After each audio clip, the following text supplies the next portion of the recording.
Good morning, everyone. Welcome to the Miami-Dade Chamber of Commerce Technical Assistance Workshop. My name is Matthew Pygott. I'm Director of Small Business Membership Services here at the Chamber, and we're going to get started in just a few more moments. We're going to get everybody in. We're going to get started at exactly 10:05. But feel free to come in, say hello, chat. For those that are on Facebook, you can click the link to join us on Zoom so that you can engage our distinguished panel. We have a really exciting panel today of some of our local experts here, those that manage HR at a large university here in South Florida, to a staffing specialist, and also representing a program coordinator for CareerSource, our #1 local source for hiring. So definitely take the time to introduce yourself in the chat. This, even though we're not in person, this is a networking event. So while you are here as attendees, listening in, getting this knowledge and information, we also want to make sure that people know who you are, what you do, and what you sell. It's also helpful for our panelists so that they may be able to tailor their responses to those that are in the room. So go ahead, as you say, good morning, put your information into the chat. Let us know who you are, what's your business, what do you do, and so that we can know who is in the room. And for those on Facebook, again, click the link to join us. We're going to get started in 2 more minutes. So this is the time to be able to share and ensure that people are here that can get this information. This is extremely important topic that we have been talking about all year long in our small business meetups, and we wanted to make sure that we take advantage. So see, we already got some questions in the chat. Feel free to introduce yourself, Enid. Let us know. I see you, Valerie. Valerie is a local virtual executive assistant. She can manage schedules, assist with following up on leads, all that. So thank you, Valerie, for joining us. So come on in and we will get started in less than 1 more minute. For those on Facebook, definitely take the time, click that link and join us, um, so that you can ask the question and engage our distinguished panelists that we have today on this topic of scaling your business. Give us a few more moments and we're going to get started at exactly 10:05.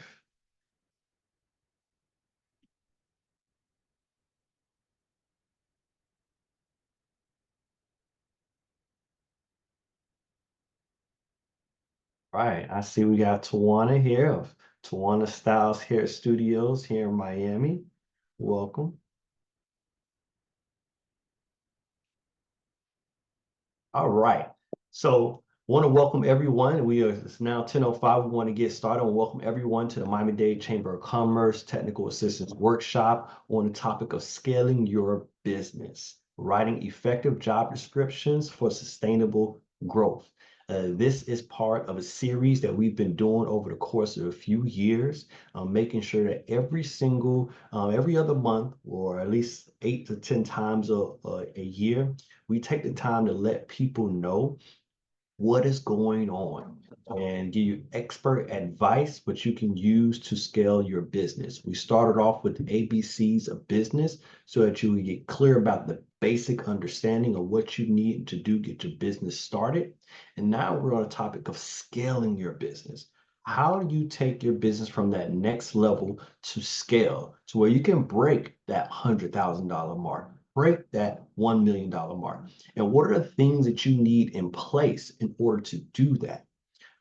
In the course of these series of discussions, we have talked about how to use AI to help streamline your processes. We talked about implementing marketing strategies and developing your personal brand to scale your business, and how to access capital and government contracts so that you have the financing to hire more employees, and take control of more opportunities. So today's topic is extremely important, and we got an amazing set of panelists. I look forward to bringing them up today. I'm gonna start off with our here in where we're located in Miami-Dade Chamber of Commerce at Barry Universities. So we have Barry Truesdale, who is the Associate Vice President of Human Resources at Barry University. We also have Gary Harris, a president and co-founder of Alpha One Staffing. She has been a longtime member of the chamber and has really grown and scaled this business up, securing quite a few contracts. And we also have Cy Prince, the SFWIB program coordinator, handling business services at CareerSource South Florida. These individuals we've been working with over the course of many, many years, and they have helped so many of our businesses to be able to scale and grow and really impact the South Florida market. So we're excited to have this discussion, and we wanted to do this in a panel discussion type format so that you can engage and ask questions. We want these strategies to be as practical to you as possible. So I want to start off by giving our panelists an opportunity to introduce themselves and their expertise on this topic of human resources and managing people for business or helping businesses to do that. So we're going to start off with Barry. How are you today, brother? I'm doing well. Thank you very much for having me. Good afternoon, everyone. Good morning, rather. My name is Barry Truesdale. I serve as Associate Vice President of Human Resources here at Barry University. I've been here a little over 2 years, actually be 3 years in January. My background in HR is typically as what we call a generalist. So I am familiar and have expertise in all functions of HR and not necessarily a specialty in any of them. And I've been in HR for about 17 years. Grew up here in Miami, Florida. I moved away after college, and I've returned about 10 years now. I've been back in South Florida for 10 years. Excellent. What high school you went to? I went to American High. American High. All right. That's home team. I love it. We get very few people that stay, move away and come back. Yeah. So good to Yes. see you, brother. All right. Gary Harris, introduce yourself and your experience in HR. Yes. Good morning. Thank you so much, Matthew, for inviting me to be a part of the panel. As you mentioned, I am a longtime member of the Chamber. I have been in the South Florida market since the early 70s, early 80s. Let me correct that. I started Alpha One Staffing in the 90s, and after a long career in the banking industry, we have been successful in growing this company. I say we, myself, and my partners. We staff employees from South Florida to Tennessee. We are doing a lot in the staffing industry, which brings on a lot of human resource related challenges. So we are very familiar with the human resource type related challenges that come with the growth and experiences. My human resource background started years ago in the banking industry when I came to South Florida from Bethune-Cookman University. Yes, I'll go Wildcats. Back, as I mentioned, back in the early 90s, and I got started with banking and HR. And so that's when I wet my feet in the HR field and loved it, and decided that I wanted to go into the staffing industry from there in HR. So a long history in that environment. So there you are. Excellent. Thank you, Gary. You're welcome. Cy, Go ahead and introduce yourself and CareerSource and what you do at CareerSource and helping businesses to be able to scale and grow their business by hiring employees. Good morning, Matthew. Thank you. Once again, it's always wonderful to be a part of anything that MDCC does. I just love being a part of it. I love having to help. Let me give you a little bit of background about myself. I spent the last 35 years of my career working in the television industry and senior management, senior vice president level positions, always hiring, mentoring, teaching my individuals how to sell advertising throughout different markets all over the country, and working for the NBC, CBS, Fox, Telemundo, Comcast, all of these different entities, hiring people, assessing their value, writing job descriptions, all of those things. So my role here with South Florida Workforce Investment Board, or otherwise doing business as CareerSource South Florida, is kind of from a different perspective. I am one of our, for lack of a better term, business ambassadors. So instead of me coming to you and trying to go into your pocket and take money to advertise, I come to you to visit and show you that there are ways to get money into your pockets by hiring individuals for the benefits of your business and your needs. So that's my job now, and I love it. I love talking to you guys. I love coming to see you guys, and I'm here to help. We're here to help. Excellent, excellent.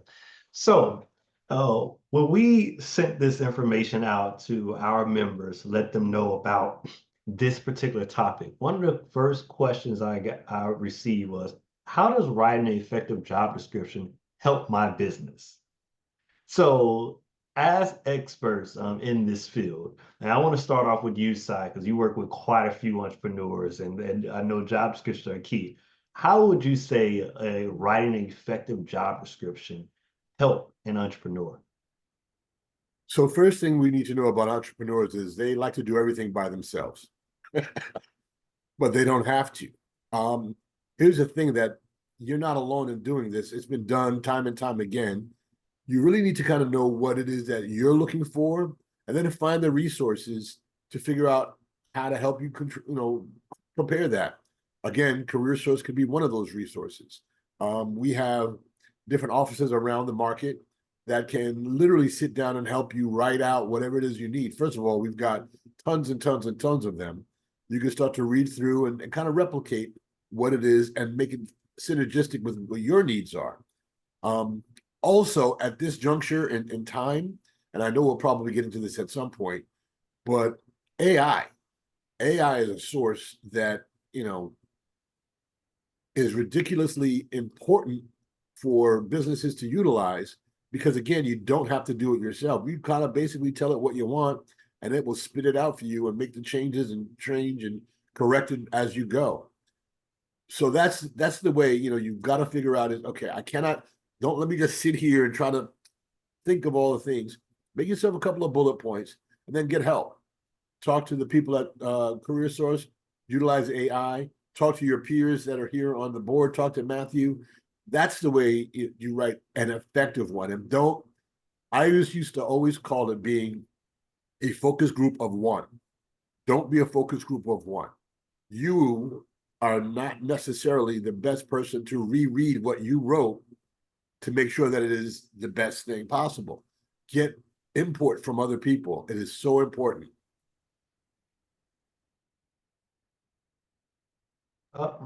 Yeah, so Gary, Yes. I know you work with businesses all the time in providing staffing needs for them. What are some of the common mistakes small businesses have in writing job descriptions that can hinder their growth potential? Yes. So I was shaking my head when Sai was speaking, because I sit on both sides of that table. I'm an entrepreneur, and I also, I fill jobs for many, many business owners. So I see the mistakes. One, we want to do everything. And we don't ask for a lot of help because we think we know everything, and we don't. And I'm so thankful for AI because it is such a blessing to put in some information and I can have a wonderful job description. And I often tell business owners that this is what they should be doing and help them through that process. The mistake that I see a lot of them will have is a job description that is not up to date for what they're looking for. It is very outdated and really is not descriptive for today's market. So helping them to understand that the job description needs to be comprehensive or fast forward to look for what that person will be doing in the future. So let's look for what will be what your marketing representative may need to look for in the next coming year or two, not necessarily what they did last year. So updating those job descriptions is probably a big mistake that I see small business owners making with their job descriptions. So updating those job descriptions and helping them do that. Outdated information is probably one of the mistakes that I see, and helping them to do that. So utilizing AR to do that, or AI to do that. Excellent. Yes. So, thank you. Thank you. So, Barry, and from your experience in higher education and in a larger organization, what role does a well-crafted job description play in shaping an organization's long-term culture and growth trajectory? Well, I definitely feel from the perspective of higher ed and larger organizations in general is we look at the job description as a painting. It's a tapestry. It is an idea or a way for us to paint the picture of the person we're looking for in terms of the knowledge, skills, and abilities they would possess.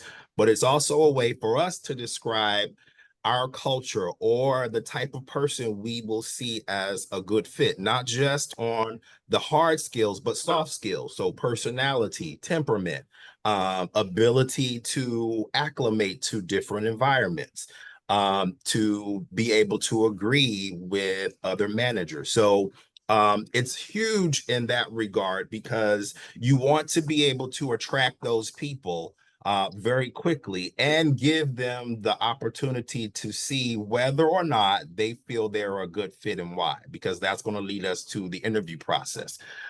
So I look at it that way. And just to piggyback on, something that was said earlier in terms of if you're having trouble drafting job descriptions, I always say it's probably been done before. You go on Indeed, some of these other job sites, look at some of these similar positions, and you'll have a framework of what other companies have done. And it's a great way to add that to your AI tool to get started. So you may not have the verbiage in your brain of what you're looking for, but it's probably out there somewhere. And I'm not ashamed to say, I look at other job descriptions all the time and see, okay, yeah, I like the way that's what I'm looking to say, or that's what I want to say. And I'll kind of grab that and rework it my way. So it's out there somewhere by way of technology, or perhaps someone else is posting and recruiting for the same position. So use that avenue to your advantage, I would say. That's excellent. I like to touch on this idea of culture, making sure that you're trying to get someone that can fit your business culture.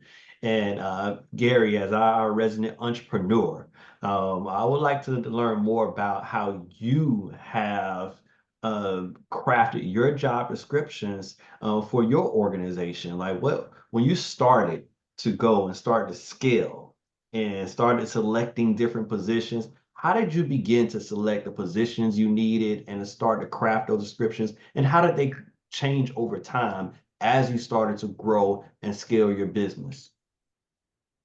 Yes, we did that by strategic job descriptions. They were crafted to reflect immediate needs in the organization. We didn't know what those job descriptions or needs were. This was a company that was started with very little background and knowledge into what our needs were. This was back in 2009.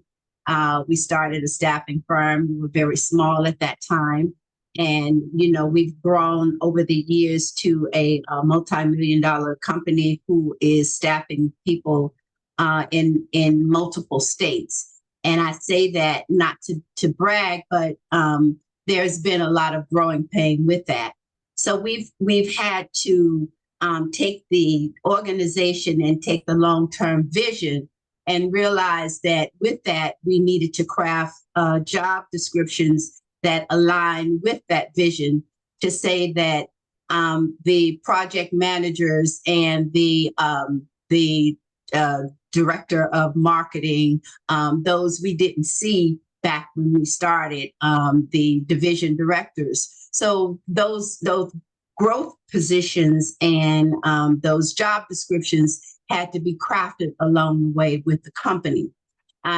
We talked about looking at job descriptions that other companies had and kind of piggybacking off of those, not reinventing the wheel, but looking at descriptions that were already out there and I don't want to say taking that information from other companies, but why reinvent that? Look at what other companies are doing and just taking that information and putting it in your company and making it work for you. So that's kind of how Alpha One has grown with that knowledge and making it work for us.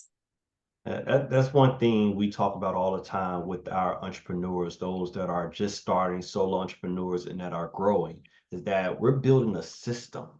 And we need this, as many of these people are going from the workforce where you get the paycheck every few weeks, but you also know exactly what you have to do at your job. Like, it's clear, like, I got to go to work and I got to do these set of duties.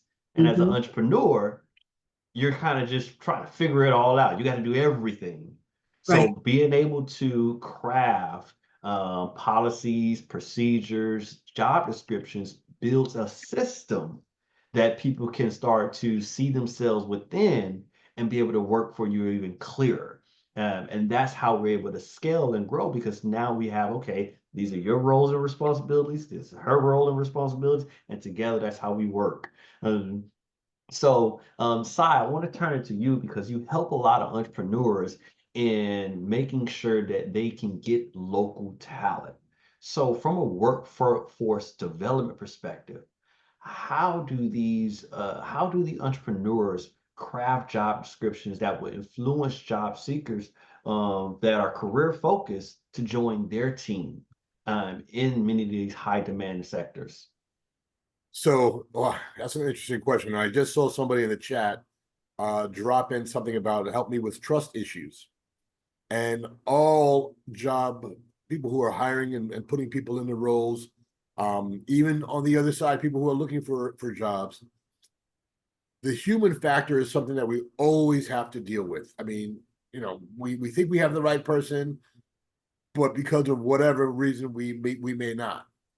The job description, and going back to that, Matthew, if you got to think about it this way, it is literally the first interaction between you and the person that you're looking to hire. It goes both ways. So you got to share your vision of whatever it is that your company is trying to do. That's the first kind of bait in the hook that you want to kind of snag them with. Because if they don't see your vision, if they don't understand what it is that you're doing, they may be able to kind of just jump in and look for a job, and the job might be right, but they're not aligned with your vision. That's the very first part of it. Secondarily, what the job description is. If they're, you know, you will have a lot of this. And one of the things that we try to do with South Florida Workforce Investment Board or CareerSource is help people kind of navigate the process, right? Because you can get 10,000 resumes, but you need one person. You don't have the time to go through that. So we can kind of help with that. But my point about that is that goes back to crafting something that is as succinct as possible, yet have as much information and detail and very clear on what the role is. If you just put ethereal stuff in there, you're going to get that type of response back, and you don't necessarily need that. And then the third thing is the interview process. You got to understand that, yes, you're looking for a job, looking for someone to hire in a job. They're looking to be there as well. They want to get that check every 2 weeks. You're going to have to pony up. But that person is going to be spending 80 to 85% of their day with you. Do the math. You sleep, you eat, you wake up, you go back to work. Throughout a week, you got 2 days on the weekend, but the most of the time is really spent at work with your peers at work. So that's the important part. If you don't have those tenets succinct from the very beginning, and you don't find the right people, then you could just really have a backwards perspective going with your culture that we were talking about earlier. And it could be very, very detrimental to your business, which would cause you more stress than the stress that you're supposed to be relieving from yourself by getting someone to do that role and help you out. Right. Yeah, exactly. So, Barry, and you know, building upon what Sai is saying in terms of crafting these descriptions, like how would you advise a business person or anyone in organization to outline specific job responsibilities while balancing and allowing room for the employee to grow and innovate as the organization or department scales? Yeah. I chalk it up to two buckets, if you will. You want to outline basic requirements, like this is what it's going to take for someone to be successful in this role. These are the basic qualifications. And then you also want to include what I call your preferred qualifications. If I had like my ideal person, or if I had a magic wand to pick the right person, these are the things I would want them to have, so that as individuals look at that, they can see, okay, this is where I will need to be at a minimum, but for me to be a superstar, I should have these preferred qualifications, whether it's an advanced degree, or if I speak a second language, or if I have a certain level of IT programming knowledge, etc. It's great to highlight that because it gives the individuals the opportunity to see where you're going by way of skill set. So this is where we are now in terms of basic, but this is where we're marching towards in terms of preferred. Not to flex, but Gary, I also worked in staffing. I started my HR career at Manpower, and I also, my previous position, I worked at an IT staffing firm. So, you know, our growth, we started with a certain type of person when we opened the office. Maybe we just needed a receptionist, but as the office grew, that receptionist needed to turn into an operations manager or to a compliance person. So it's it's a great idea to capture that vision against your basic and preferred qualifications, so people see it's not just this job right now, but we're going forward in this direction. So that will encourage people to polish their skills, or at least ask about, how do I polish my skills to get to be the candidate that actually meets your preferred qualifications? Yes. So Barry, you understand my world very well. Yes. Yes. And that's actually a good setup for Gary, because that's what my next question was, and you mentioned this earlier about updating these job descriptions as people evolve and scale. So how do you do that? Like, how does a business owner, like, at what point do they update the job description? Do they call a person? Walk us through that process of when, as a business owner, you realize, okay, I need to make an update to this person's job description and make it clear to them. And then these are the things I want for them. Like, walk us through that process, Carrie. Mm-hmm. We want to say that we have a schedule to do that, but as busy business owners, yeah, right. But job descriptions should not be stagnant, and we should revisit those job descriptions at least annually or biannually to ensure that they reflect the change in the company's goals and also the change in the market. You know, it should evolve for the nature of the role because the roles change. So we should make sure that the job descriptions reflect those changes as well. You know, for example, IT professionals, their position changes. You know, the digital footprint changes. So that job description should change with that. So at least I would say biannually, we should be looking at those job descriptions as a professional. That would be in a perfect world, but it's not always perfect. That's good. All right. So we're going to move on. We're going to open it up. So if you have any questions, feel free to put it into the chat, raise your hand. We do have the ability to allow you to ask your questions live, or you can put a question to the Q&A chat box. We'll want to move a little more to these practical. So, Sai, as a partner with the Miami-Dade Chamber of Commerce and also the Employ Miami, could you tell us a little bit more about the Employ Miami system and how small and mid-sized businesses can leverage this partnership with CareerSource to attract and hire people? Okay, great. Yeah. So Employ Florida is our version, if you will, of Indeed.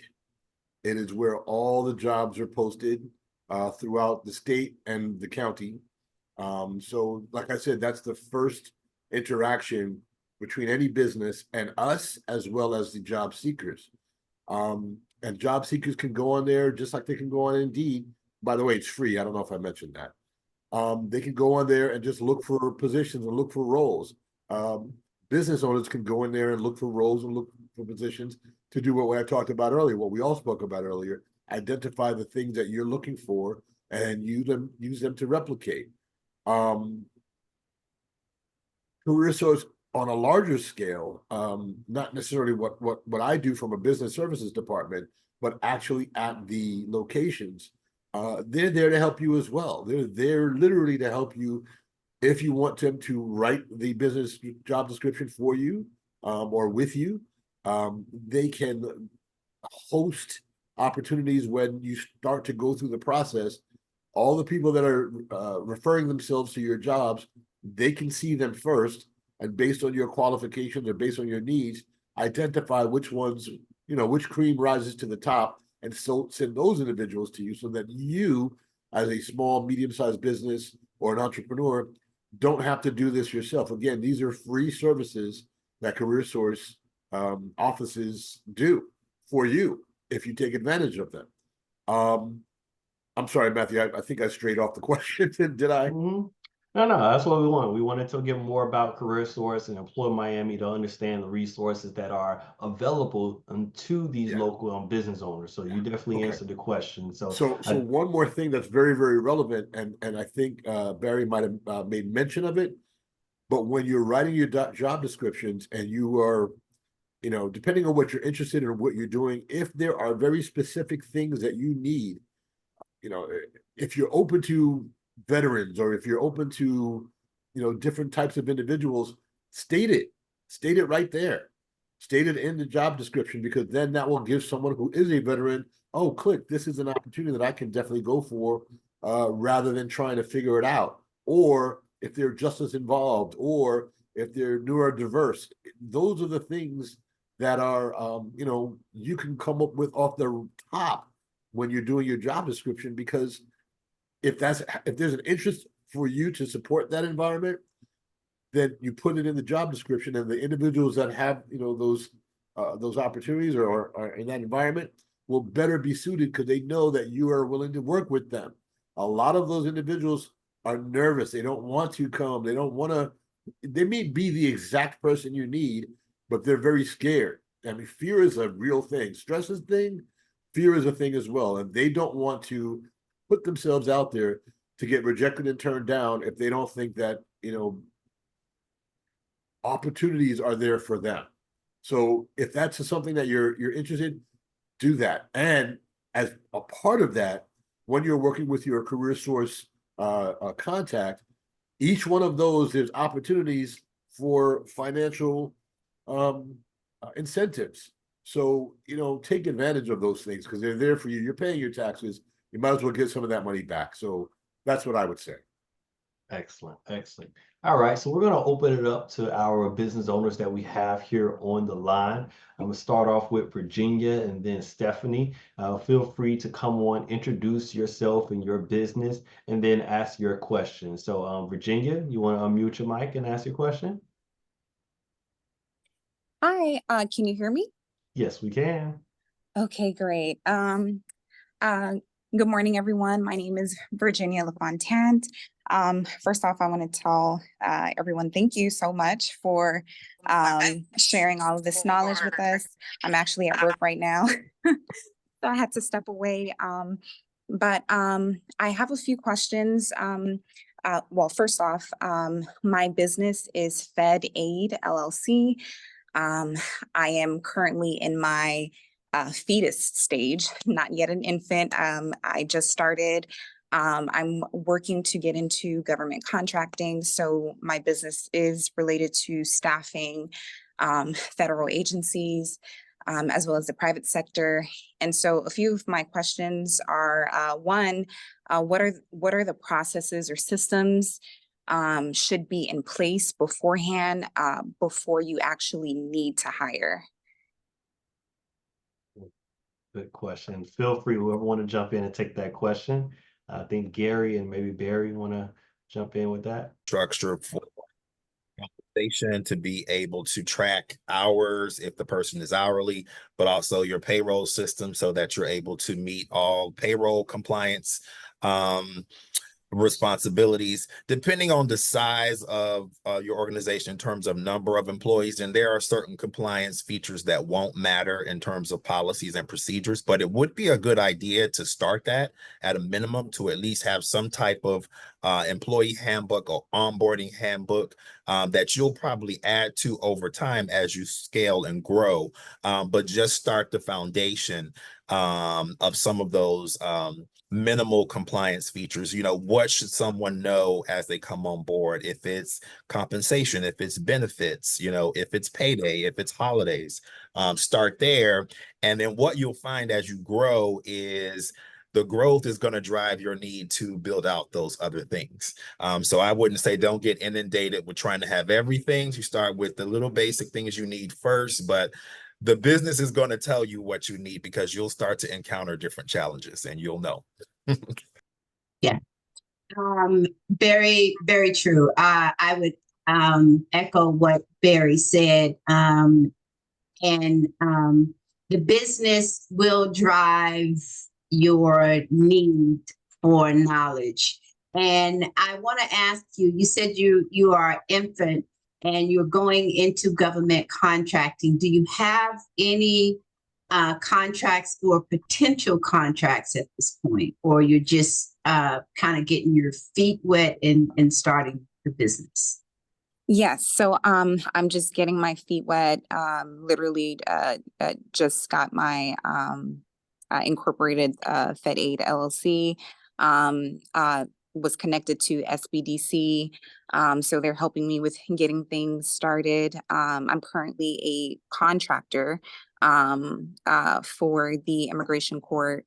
So yeah, so I'm just interested in learning more about this and seeing how I can, start my own thing. Well, congratulations. That's a huge step. Thank you.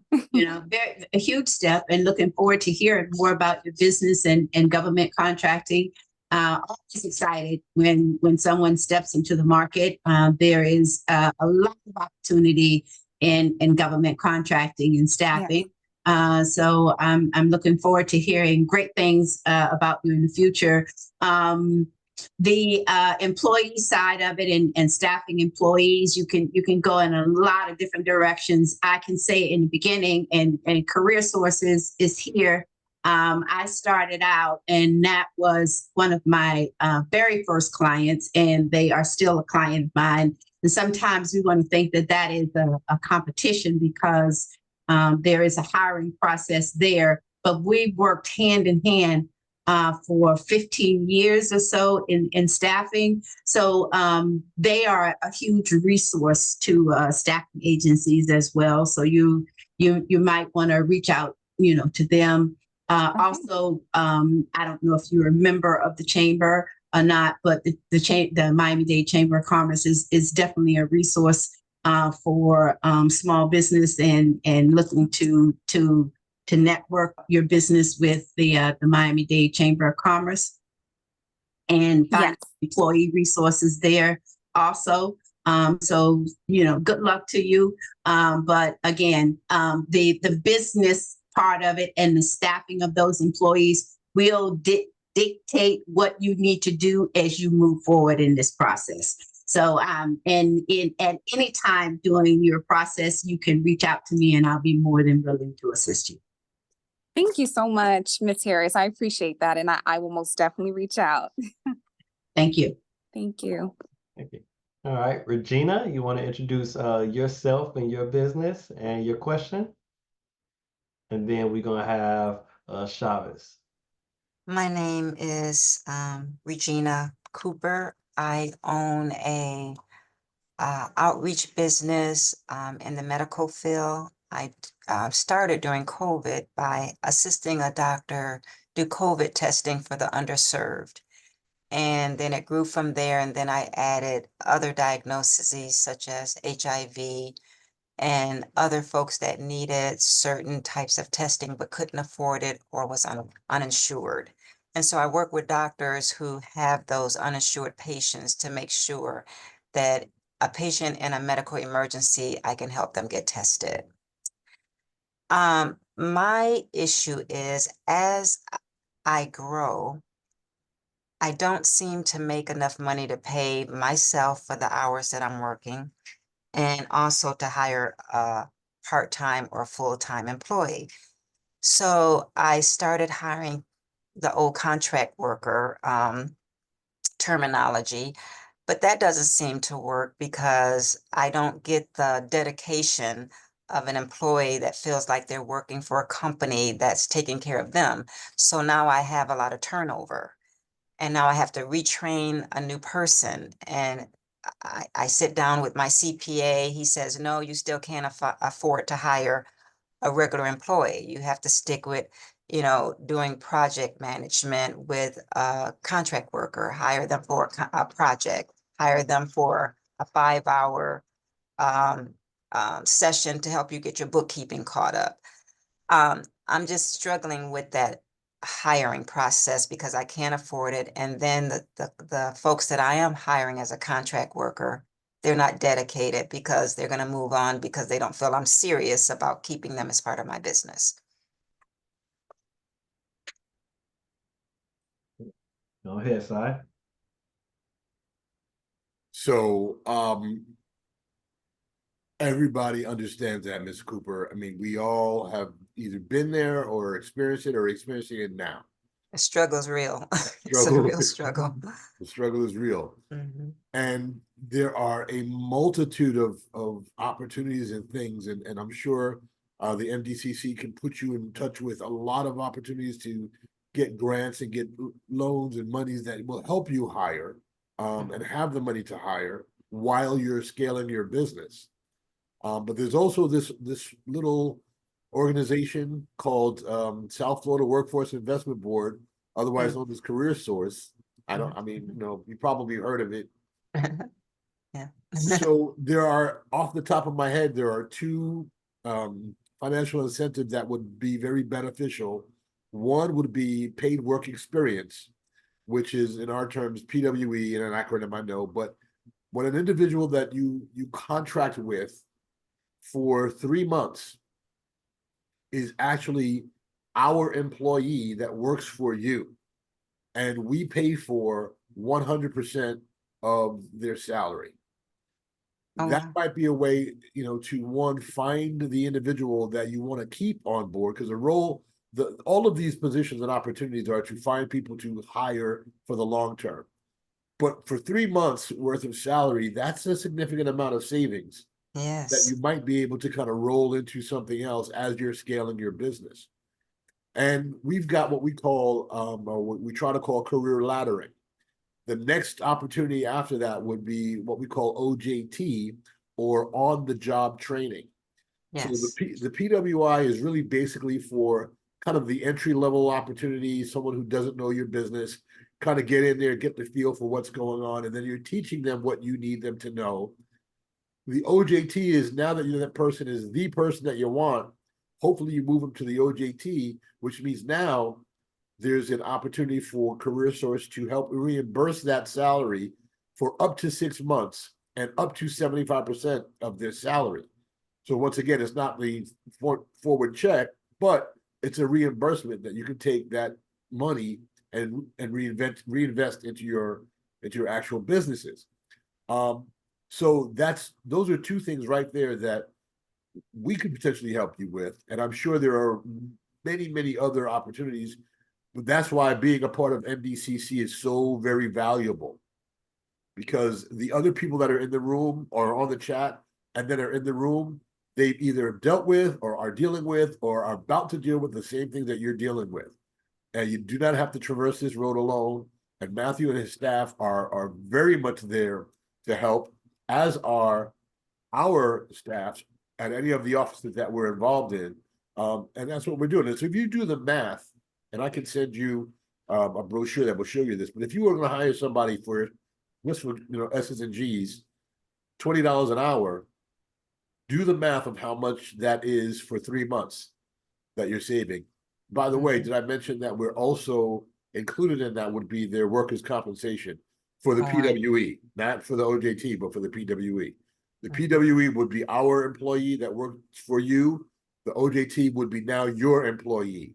So, but just do the math of how much that would be if you're hiring somebody at $20 an hour for however many weeks that is, 40 hours a week. Beautiful. So, Thank you. Excellent, excellent. All right. So I see a few questions basically from starting a startup business and want to learn more about how to, yes, begin this process. Oh, Shevins is back on. All right. You want to, hold up. Let me go ahead and bring you back on. Yeah, so you dropped off. Go ahead, Shevins, introduce yourself, your business, and ask the question. Hi, my name is Chevis Davis. Can you hear me all right? Yes, we can. All right, my name is Chevis Davis. My company is called Paint with Faith. We do mobile motivational painting classes. We go from different locations, inspiring and encouraging people through art. We currently work with ages 5 to 105, and we teach painting classes, art classes, animation, and comic book creation classes. My question is, I heard you earlier saying that we need to be more specific with our job descriptions, whereas whether we work with vets or people with disabilities, is there extra grants or some kind of compensation or extra benefits to hiring people from those opportunities? And this is for yes. CareerSource. Yes. Yeah, I couldn't get to my button quick enough. Yes. Each of them, there are, each level, there are opportunities and different incentives or conversations that you can be had about when you do hire someone. Now, I can say that there may be challenges as well, right? If you're in a mobile unit doing artwork for some people from 8 to 80 or 5 to 105, well, is it accessible for someone who is physically challenged? You know what I mean? So, but Right. yeah, there are opportunities. Vets, again, all of the aforementioned categories. Absolutely. Okay, thank you. Excellent. All right. So we're going to wrap up. We're getting close to our time, and I want to make sure you get some closing thoughts for those that are here. Gary, we have business owners that are interested in that growing and scaling a business, and that starting that infancy stage and just learning how to figure out, I guess, what positions are fundamental to fill at the beginning of a business, things of that nature. But feel free to close on out and give your advice to starting entrepreneurs, Gary.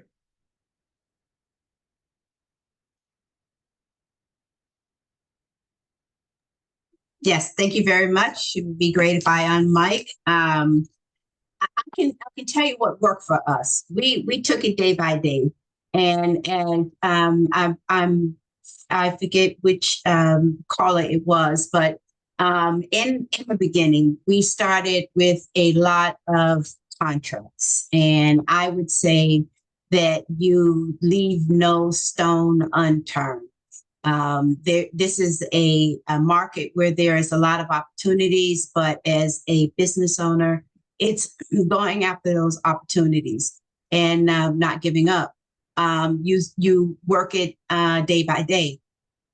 You start with a small core staff and you work with that. You have them believe in you and believe in your growth and be honest.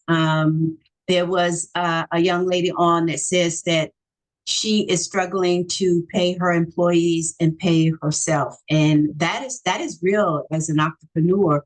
So we want to make sure that we are honest with the people that we hire and that we may not be able to, as entrepreneurs, hire at the level that we want in the beginning, but we have an opportunity to have people believe in the dream that we have. And I think Barry talked about that in some of the statements that he made. We want to make sure that people understand that there is a future in the company if they stay with the organization and believe in that dream. So again, as an entrepreneur, being honest and understanding that if they stay with us, hopefully there is a path forward. So I'm kind of saying all that to say that establish yourself, get your contracts, work the contracts, and prayerfully you will be successful in your business and your growth. Excellent. Thank you. Thank you. Thank you for that perspective, Gary. So I want to turn it to you, Barry, to close us out. Well, not close out because we're aside, but give your closing thoughts. As a person, like you said, that worked at a staffing agency, and now you work for a larger institution, could you just give me some general HR best practices that you see as where you are now at an institution that you believe that all entrepreneurs businesses should have in place and know when it comes to hiring employees? I'll first start out with if you're entrepreneurial, start with your network or your circle of influence, because you may not have an HR person or HR professional at your company, but someone in your network might know someone who knows someone where you could talk through a challenge or a concern. So myself, even though my title is an HR title, I consider myself a consultative HR professional, meaning wherever I work, I'm not the rule person. I'm the person, tell me what the issue is and let me help you according to how you want the business to go. So that's the advice you want to get when you're seeking advice from an HR person. But overall, I think, again, allow your business to grow and don't let your business be limited by perceived rules or red tape. Entrepreneurs, you're going to need space to kind of grow. So you want to obviously operate in the confines of the law, but don't limit your growth by setting up policies and procedures and rules and things like that that won't allow you to scale. So be mindful of that as you grow. And as you do grow, then you'll see the need, okay, now it's time for me to put certain structures and policies in place. Hopefully that answered the question, Matthew. I'm a broad thinker. I don't like to limit people, especially in terms of entrepreneurial growth, because you need that space to think about whatever it could be. The sky could be purple one day, and you need an HR person or somebody in your circle that says, yes, it could be purple today. And it's a real thing. Excellent, excellent. Thank you, thank you. So, Sai, as the representative for CareerSource South Florida, close us out with how we can make sure that we step to CareerSource best. Like, what do entrepreneurs need to know to make sure that their experience in taking advantage of these opportunities of getting funding available to train their employees, having careers, working with a career source center to screen applicants. What do these entrepreneurs need to know to step and take advantage of CareerSource as swiftly, easily, efficiently as possible? So first thing I would recommend, either I or MDCC will drop my email into the chat, and I can send you a brochure of what we do from a business standpoint. Read through it, see what resonates with you, and then have either myself or my compatriots work with you to kind of bring you through up on speed through the process before you really need to hire somebody, because the process is not none of these processes happen overnight. You knew you needed help 3 months ago. So it would be wise to get in front of it, get and amass the information so that when you are ready for it, it's there and you can utilize it. Utilize, MDCC. There are many people in this chat, and Matthew and his staff are becoming more involved with us in terms of being a connected partner. And if you don't have my information, Matthew has it. His staff has it. Get in touch with us, and we can kind of help you. That's the very first step. And then kind of understand, how does this really work? And also think about the fact that, you kind of get what you pay for. And I know a lot of entrepreneurs are always saying, well, I just want an intern. Well, we're trying, our job is to try to get people jobs, right? Not something where it's free or you're going to be, cycling through them. The whole purpose is to get people and connect people with positions and jobs. And like I said, there's always going to be the people factor. You may have thought you found the right person and it doesn't work, and or vice versa. They just might not show up on Wednesday for whatever reason. But if you're connected with that individual and you find out, they're not showing up on Wednesday because they don't have childcare, well, South Florida Workforce Investment Board CareerSource may have an opportunity in one of our offices or one of our departments that will help pay for them to get to work. So there's always something, there's always an opportunity that can be uncovered if you communicated about it with other people. If you sit there and stew and not stress by yourself, that's not going to help you. So you've got to find out those challenges, what they are, and then share those challenges and let other people give you advice or recommendations or opportunities. And that way, again, first step, get in touch with us. I can send you the brochure. Second step, get connected with, MDCC and as well as other opportunities, because there's going to be some financial, incentives and benefits from other environments as well. I'm sure MDC can kind of connect you with those. And thirdly, if and when you do hire people, when those people are now going to be wed with you, basically. They may be the ones that have the next idea for your business. They may be the ones that are going to say, you should pivot this way. Again, utilize that information and utilize those resources because it's the best way to do it. That's the best way to go. Excellent. And speaking of resources, this is what we do. One of the things that we're big on here at the Miami-Dade Chamber of Commerce is being there for you to help you get the technical assistance that you need. This information is just one piece of the puzzle. And there's a lot of things that you have to do. And a lot of times we get this information and we hear all these great tips, and then we're like, what is our next step? How do we move? How do we take this information and implement it to where we are currently in our business? And that's what our small business technical assistance program is for, to help you start to implement these strategies. And if you would like to get assistance in implementing those strategies, just go to our website, www.m-dcc.org, go to our services and technical assistance page, and you can schedule an appointment where we will sit down with you and help you with that back end.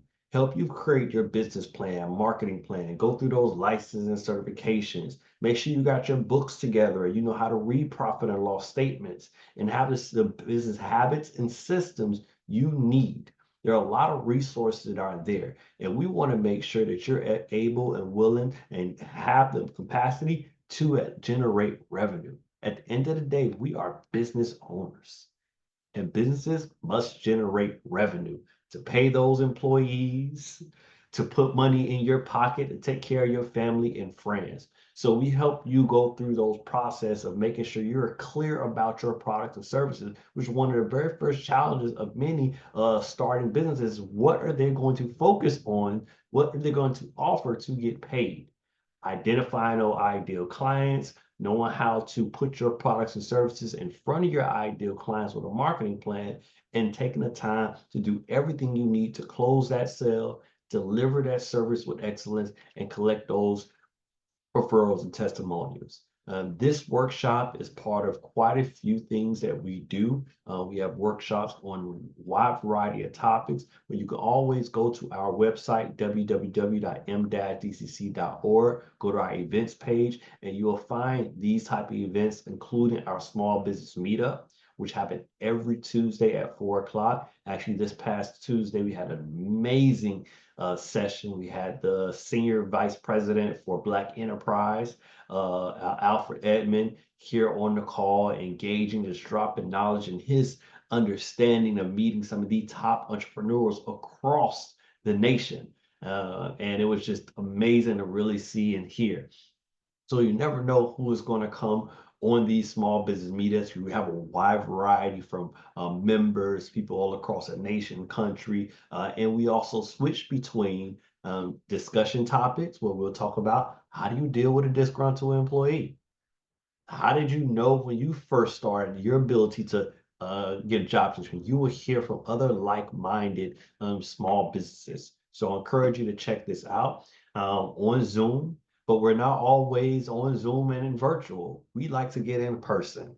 And one of the things we have coming up is our annual golf tournament, which is next week, Friday, where you will be able to connect. If you want to start perfecting those golf skills, you can join us and get a foursome. Or if you just want to eat with us, some of the professionals here, feel free to join us at lunchtime with $75. But it's next Friday, right down the street from where we are at the Miami Shores Country Club.